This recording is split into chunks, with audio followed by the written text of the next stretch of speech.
Hi, welcome to the TWT channels.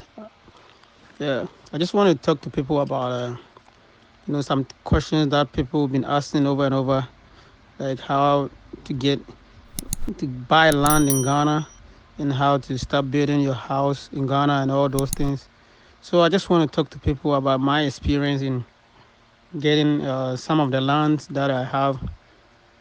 So, the first thing that I went through is usually, like living here outside Ghana is the main thing that prompted me to go and start looking for land over there was because I got tired over here. Like you get up in the morning, you go to work, come back home again, you just don't have time for yourself. You go back to work again.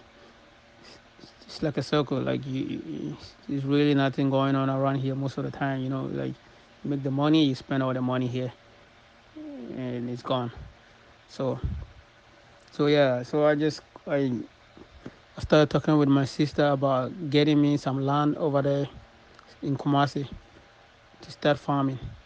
We actually started looking at for the land in Accra. So what happened is once I called my sister and I told her that okay, I need some land and I want to do farming. And I made her do some research about which kind of farming that I can do in that area that I was getting the land. So I told her that I either want to do poultry or pig farming. So the process of getting the land, this is how it went. So my sister went, like she started looking around for the land and she met someone who was selling their own land. And so what we did is we made the person bring us the document showing that he owned that land, which is very, very important. Because if you're going to spend a lot of money on buying a land, you have to make sure the document is in the person's name. So once they show you the document is in their name and the land is theirs, you have to do your own background search to make sure the person actually owned that land. Because the way to do that background search is you can go to that city or the village or whichever place it is, go to the king or the chief or the queen over there, and ask them, I want to buy this property from this man. He said he owns it, just to verify that. And if the person owns it, they will tell you, yeah, he bought it from us and he owned it. This is how much he owns, and nobody has come here.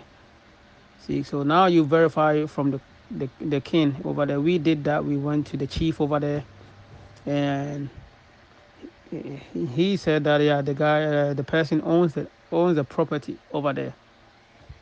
So we have that cross off. But beside that, you have to also make sure that he has not already sold the land to somebody else.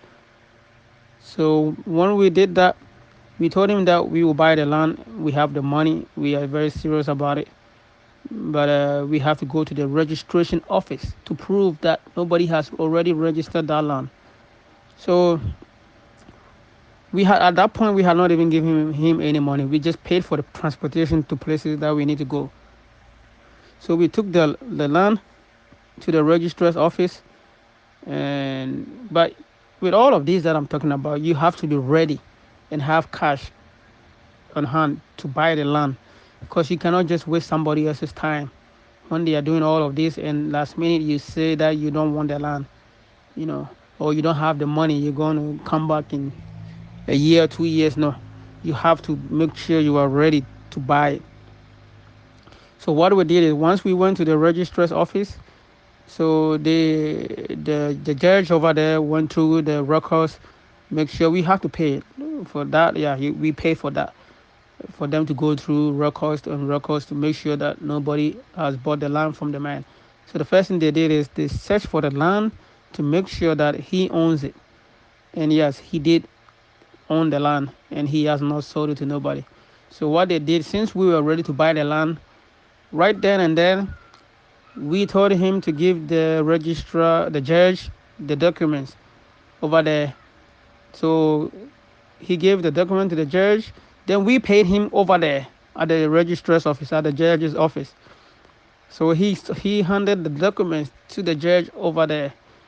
and they started processing the document in our name. My sister submitted the application to transfer it in our name.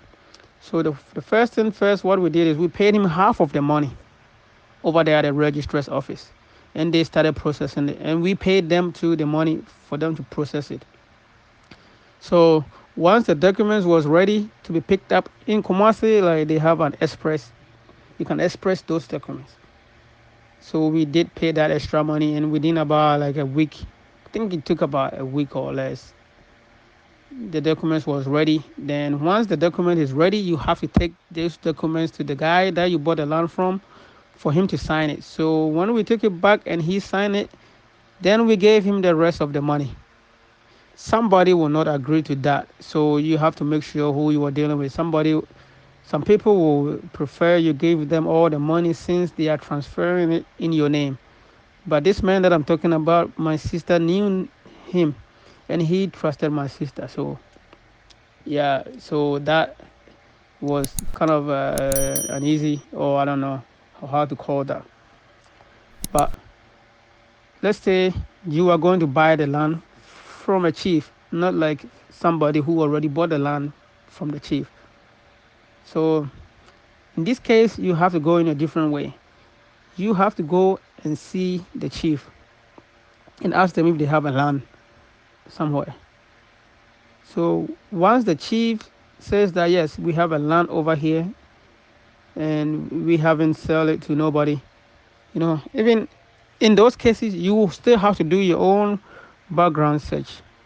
You know, if they have a document for the land, you will have to go maybe get a copy of that document, take it to the registrar's office, make sure nobody has already bought that particular land. But in most cases, most of the chiefs don't have those documents because when you buy them, then they do the documents for you. So in such case, you can negotiate with the chief that okay, since I am buying this and I'm paying you now to go like to build on it, I'll pay you maybe half of it while we are doing the paper processing. But you have to make agreement with him that once you pay that money, you are going to start something on it. So with all of these things too that I'm talking about, you have to be ready, have money on hand to do that. So the moment you give him the money, you start something on it and wait for the documents to be ready. Some chiefs will take all the money and they will also tell you that you can start today and build on it. But make sure you get a receipt and everything. In my case, coming back to my case, when we got the land and the document came and the person signed the papers for us, you are supposed to take the document back to the chief again for them to sign. And it's our tradition that when you're going to see the chief, you have to take a schnapp or like a drink, something to the chief. Then, so we did that. We took it back to the chief, and the chief signed it too. So now he has a document of it at his in their palace or their office, so that nobody can claim that land again. See, you always have to go through the right channels because if you buy from someone, and yes, you own it, but if the chief hasn't signed it and he passed away, a different chief will come back and tell you that no, the guy did not buy the land from me because of that I want to claim the land. So, but once they have signed it and his signature is on there and it's in their records, they cannot claim. Nobody can claim the land no more. So now you have the original document at the courthouse. You have the copy of the document for the guy who you bought from. He has signed it, and you give him a copy too. You take a copy. Then you take a copy to the king, the chief. He has signed it too. They have a copy. You have a copy of his signature. So now you own the land. That is how we did ours. So even if you buy from a chief, make sure you have a deal with him that okay, I'll pay you half. I'll start bidding on it. Once the registration comes, then you get the half. Or if I'm paying all the money upfront, he is going to have to make sure that you'll be able to start building something on it before the document comes. So you have to make sure you are ready and with money on hand to do what you want to do. Because you cannot just buy it and go and be like 3 years time I'll come and build on it. No, you just have to be ready. Put all yourself together. Even if you have to plant crops on it, do that. If you have to clear some little portion over there and build like a 10 by 10 building thing on it, just build that and leave it over there. Uh, so that you always know that you have a land here and it's safe. If you do something like that on there, you can leave it for 10 years because you have done something on it, like a crop farming thing on it. You can come back and it's still on there. You just have to hire people to take care of it for you.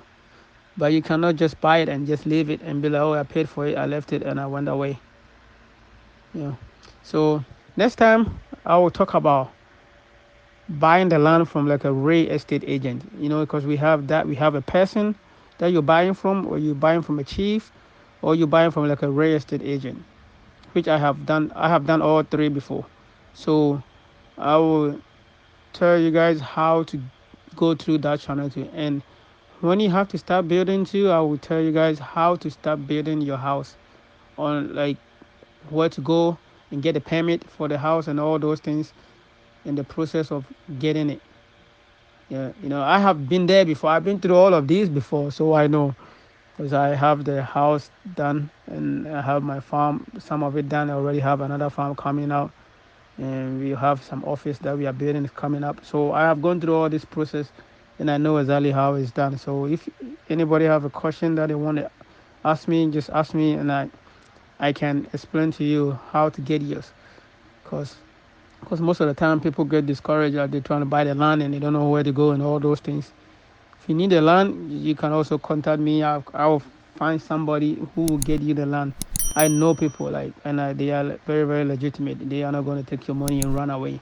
I work with so many people like that, and they have become partners with most of them, buying land and selling land with them and all those things. So if you need some, just let me know. Thank you for watching, and share the video because somebody might need it. Someone who really wants to move to Ghana but don't know how to get their land and all those things. Just send it to them, and when they ask questions, I'll answer all of them for them.